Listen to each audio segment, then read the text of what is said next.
Tuan-puan yang dimati Allah sekalian, kalau kita tengok kan daripada sabda Nabi SAW, Masya Allah, bila Tuan Haji sebut tentang apa pun dimulakan sesuatu dengan Bismillah. Bismillahirrahmanirrahim. Nak bangun Bismillahirrahmanirrahim. Nak pergi ke tandasu Bismillahirrahmanirrahim. Nak pakai baju Bismillahirrahmanirrahim. Nak keluar tu Masya Allah, subhanallah.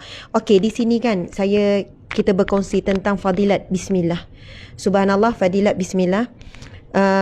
Ia berdasarkan hadis Nabi SAW. Kullu kalamin aw imrin zibalin la yuftahu bi zikrillahi azza wa jalla fahuwa abtar. Yang bermaksud setiap ucapan atau perkara yang tidak dimulai dengan mengingati Allah, iaitu zikrullah, maka amalan tersebut akan terputus.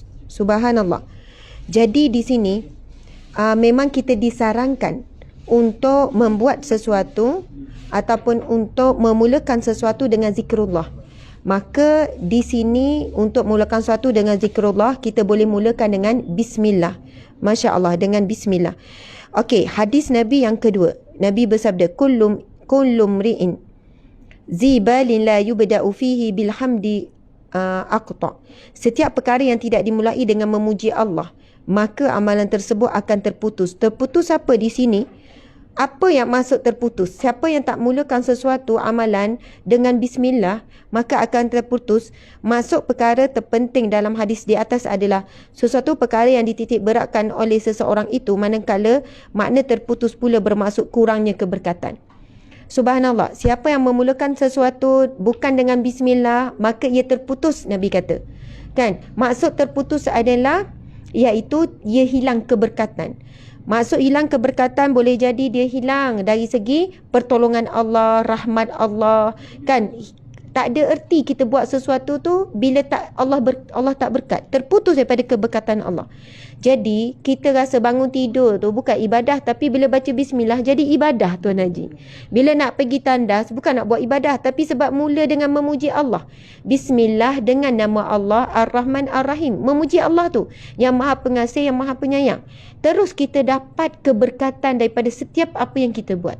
Kita nak buka telefon pun baca bismillah. Jadi mudah-mudahan apa yang kita buat dengan telefon tu kan, yang kita tengok, yang kita dengar, yang kita lihat, dapat pahala jadi ibadah.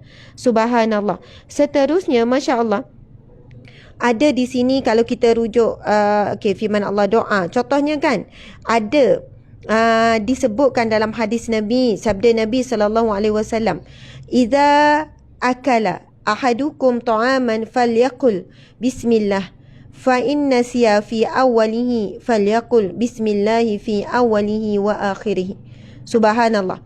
Nabi bersabda, sekiranya seorang daripada kamu hendak makan, sebulah nama Allah bismillah. Sekiranya dia terlupa menyebut nama Allah pada awal mula makan, maka sebulah bismillah awaluhu wa akhiruhu, dengan nama Allah pada awal dan akhir. Subhanallah.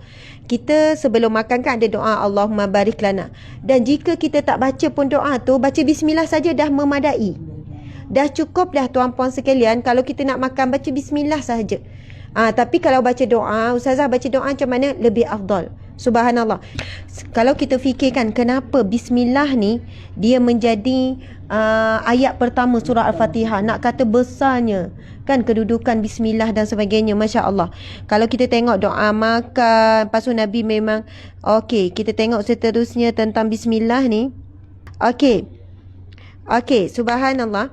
Ini daripada Imam Nawawi. Imam Nawawi ada menyebutkan di antara perkara penting yang mesti seseorang itu tahu mengenai sifat basmalah dan kadar minima yang cukup dilafazkan, sebaik-baik yang afdal adalah menyebutkan Bismillahirrahmanirrahim. Imam Nawawi sebut yang paling afdal sebut Bismillahirrahmanirrahim.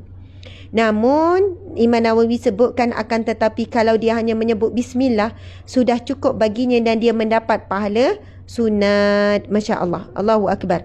Jadi tuan-puan yang dimati Allah sekalian, kalau orang tanya, ustazah, kalau nak sebut Bismillahirrahmanirrahim rasa panjang, baca bismillah saja cukup tak? Imam Nawawi menyebutkan sudah memadai untuk dapat pahala sunat dan sudah sah.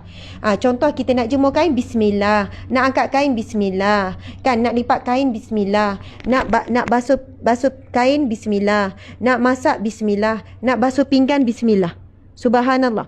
Dan kita rujuk hadis Nabi tadi, Nabi sebut apa? Barang siapa yang tidak memulai sesuatu dengan memuji Allah, maka ia terputus.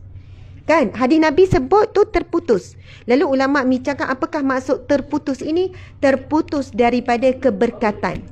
Terputus daripada rahmat. Terputus daripada pertolongan Allah. Jadi kalau kita buat sesuatu, mesti mulakan dengan bismillah, maka kita tersambung. Tadi terputus, kita akan disambung. Bersambung dengan apa? Amalan yang kita buat, walaupun bukan dalam rangka ibadah khusus, lipat kain, jemur kain, semua dikira ibadah dan dapat keberkatan. Terus dapat pahala. Tapi dengan syarat kena mulakan. Dan Nabi sebut hadis sahih, barang siapa yang memulakan sesuatu perbuatan, sesuatu amalan ataupun sesuatu pekerjaan, kan kita suri rumah, duduk kat rumah tanpa memuji nama Allah, maka terputus. Sangat rugi tuan-puan sekalian.